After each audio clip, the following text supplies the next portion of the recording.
Hello. What's going on? Well, I failed. It's kind of hard to say, but it's true. I wasn't able to get an update up for a long time, and my garden is gone now. Let me explain myself. Basically, we had incredibly bad fire season. Super bad.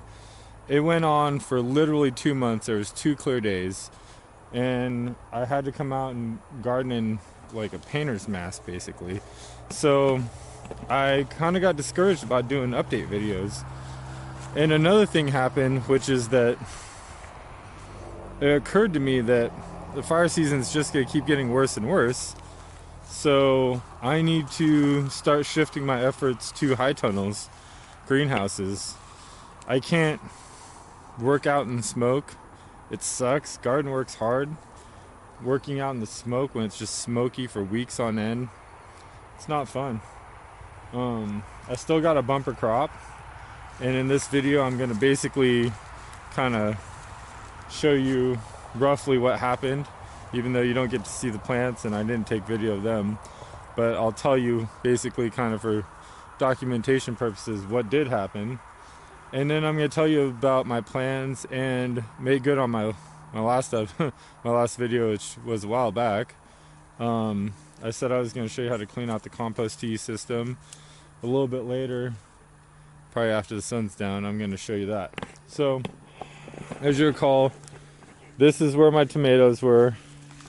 They went all the way down there. You can kind of see the remnants of them. They went over there. Still some stuff we didn't harvest. I had tomatoes down these rows over here. Can't really see them much anymore. Yeah, so there's several rows here. Tomatoes did really good this year. We pulled probably 200 or 300 pounds of tomatoes out.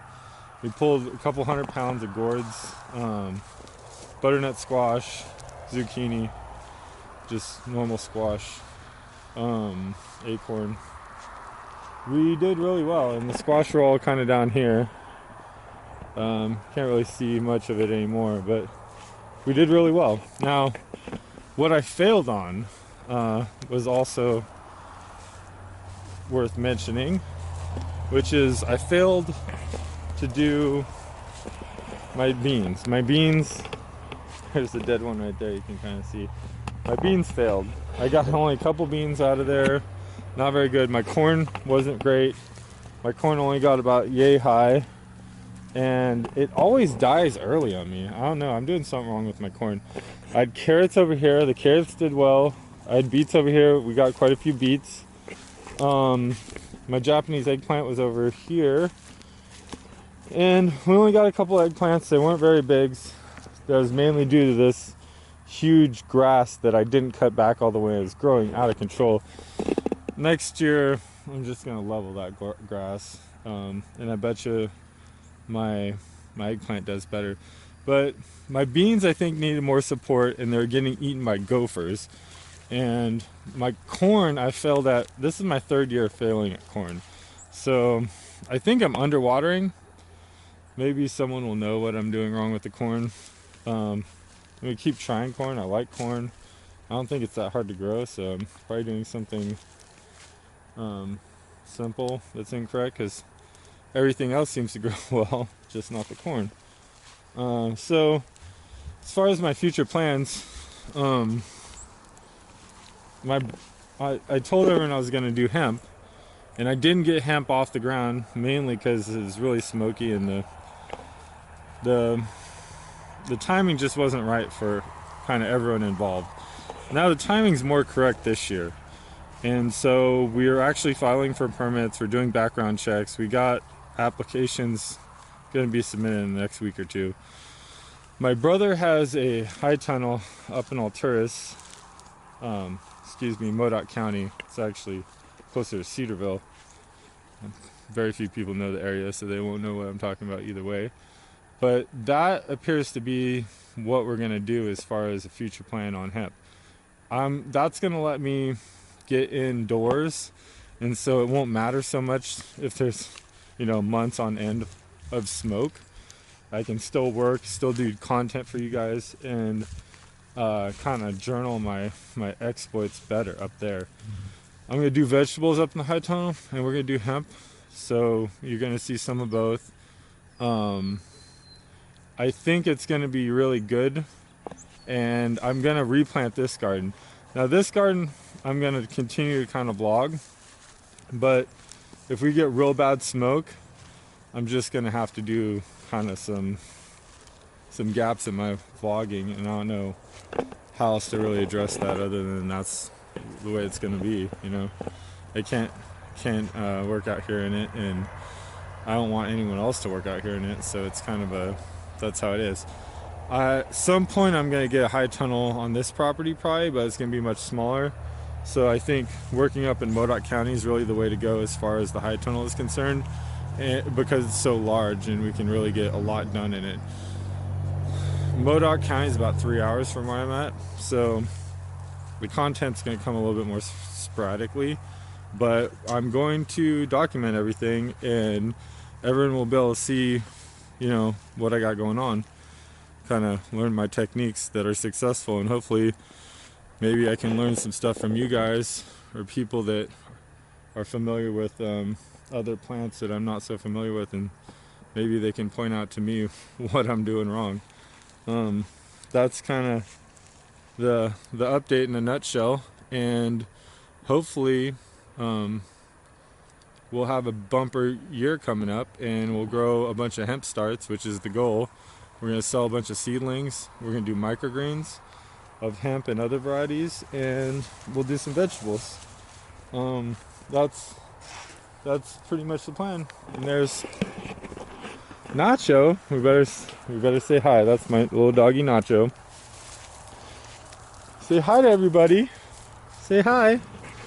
Nacho's a good gardener. She loves getting in the garden, chasing all the things. So this is Aaron from the Bloom Ladder channel signing off. Nacho says goodbye as well. Bye, Nacho. Say goodbye to the people. She says later. All right, see you guys.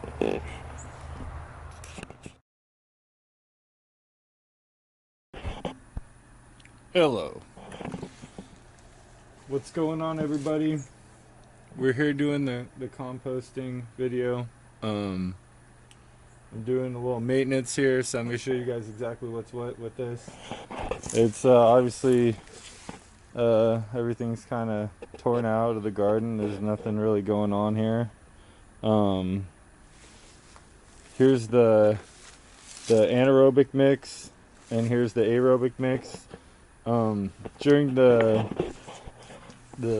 end of the season, I pretty much let this go until I'm going to start using it again, which I'll explain in a later video exactly the rhythm of that as per the season. But it's pretty much both anaerobic right now. However, I'm going to drain this one, because what we're doing as far as maintenance is concerned is there's a bunch of sediment down on that side that collects. This is probably about 1 year of sediment. So it's good to do at least once every year. The less you do it, the more anaerobic builds up in your aerobic compost, and you want it to be flushed out, every so often. If you scoop a lot of sediment from your anaerobic mix into your aerobic mix during the year, you may want to do this more often than I do it. I'm got a pretty good gradient here, and probably the bottom, maybe this far down, is sediment. So I get some sediment, but not a ton. So here we go. I'm going to set you guys up, and then I'm going to drain it and start scooping it out. Wish I had a mango tree in my backyard, with you standing next to me. Take the picture from her lips, I heard say, can I have you? Caught up on what to say. I said you do. I said you do. I said you do. I said you do.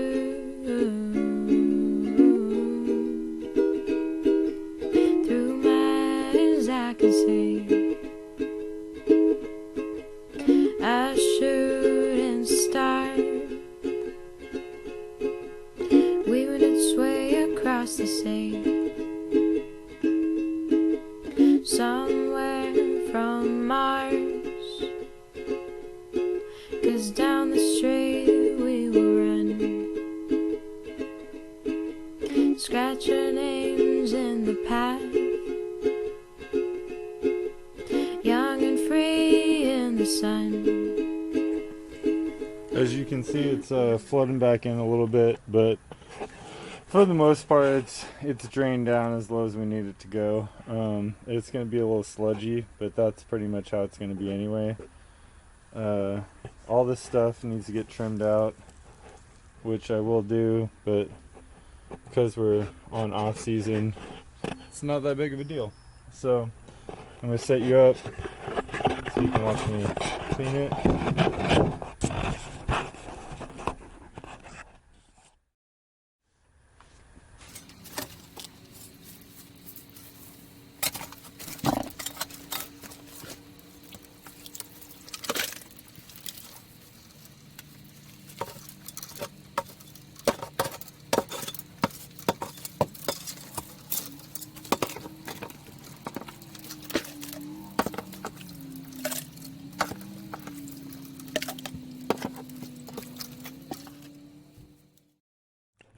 That's disgusting. But it is what plants love to eat. So, excuse the noise. That's my anaerobic. It's looking pretty good. The sludge is just gonna go right back into it. If you guys could smell this, you'd probably not be a big fan of what's going on. Oh yeah. Key is to try not to get it on you.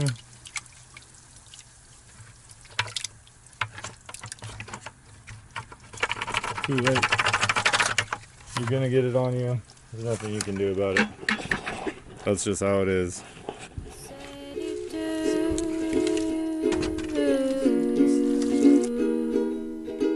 I said you do.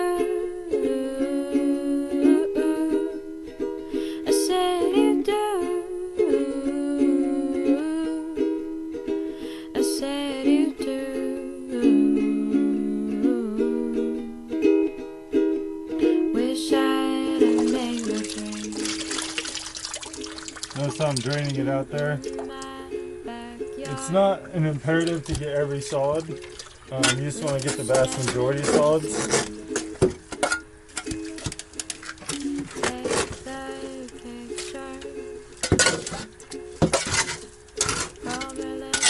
There's some in here. I'm just let that ride. In the, I don't know if you can see that, but right there in the cinder blocks. No biggie. As I scoop it, I'm getting a little bit.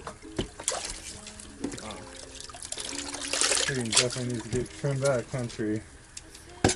All in my business.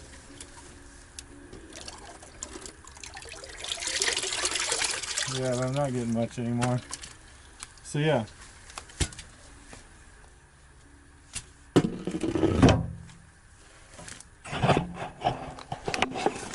That's looking pretty clean.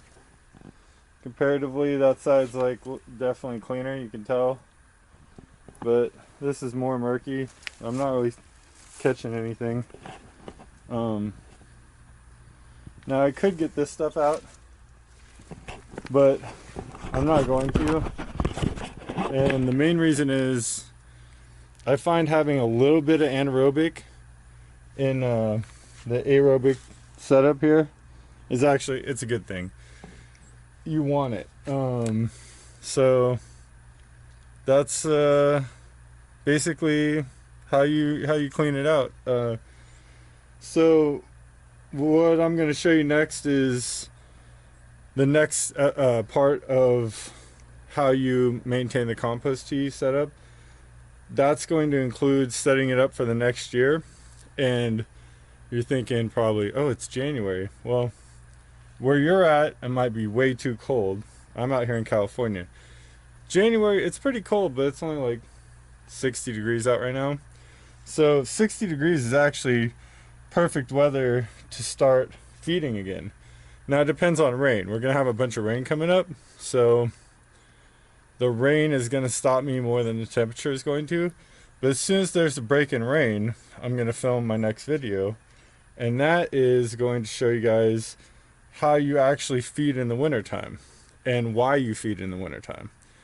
The importance of feeding in the wintertime. It's actually, believe it or not, probably a lot, it goes against common wisdom. Most people think that that's not an important thing.